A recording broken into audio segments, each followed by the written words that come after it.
A very important component of Ajax involves displaying the results that you download from the server. For example, you've already seen the Google Suggest page that looks like this at the URL you see in the browser here. And all you've got to do is enter a partial search term, and like this, for example, A and AJ for Ajax, and you see a bunch of results displayed in a drop-down list box as you see here.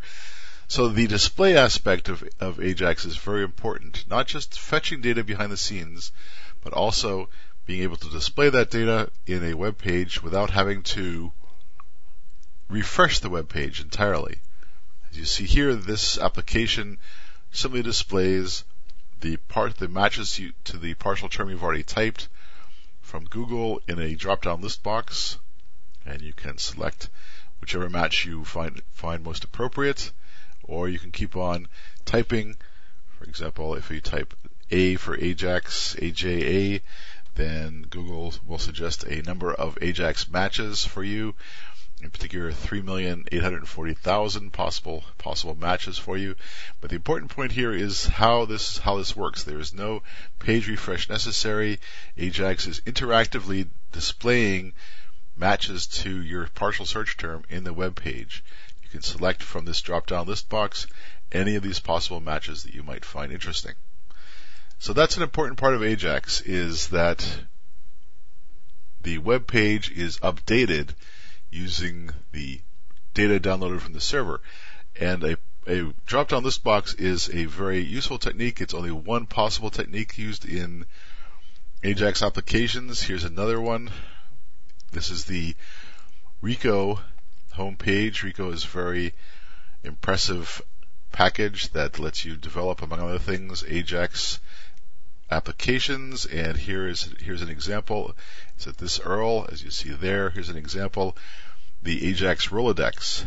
If you select one of these names just by clicking it, then their Rolodex card will appear here where this text is now, automatically downloaded by using Ajax and using dynamic HTML techniques that we're going to see more about later on in this class. The Rolodex card will be displayed automatically, just like a desktop application might. For example, if you click this first entry, you'll see the card for the first entry appear without a page refresh.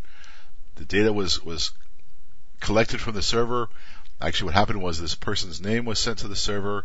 The data was collected from the server, recovered, and in JavaScript, the rest of the application uses JavaScript to display that data in a nice form, as you see here. In a Rolodex card, you can select other names as well, and the Rolodex card will change to display the person's data. There you go. It's on and on and on. And the point here is that not only is the data fetched behind the scenes, but it's also important how you display that data after you've fetched it like this.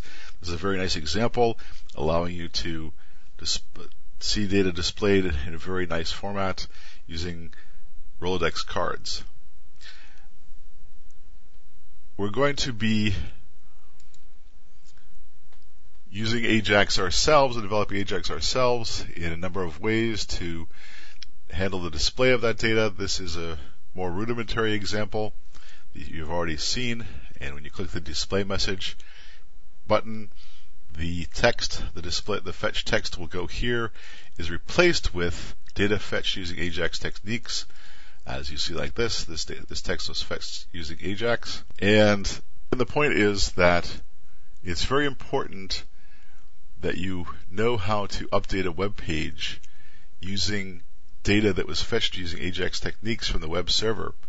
That's an important part of Ajax, and as a matter of fact, it's worth a large amount of discussion, and we're going to discuss it in some depth later on, because not only do you display the data fetched from the server, but also the way you display that data is important, because if the user doesn't notice that, this is a big discussion point in the Ajax community, if the user doesn't notice that the web page was changed, they might overlook it and click the button again, for example, to cause a second interaction with the server, which is the wrong thing to have done. So you might want to, for example, highlight your text, your fetch text in red for a few seconds to make sure the user realizes that the text has been fetched, and other techniques we'll be using as well later on. But the important issue here is that not only is Ajax about fetching data from the server, it's also about displaying that data in the web page without a web page refresh.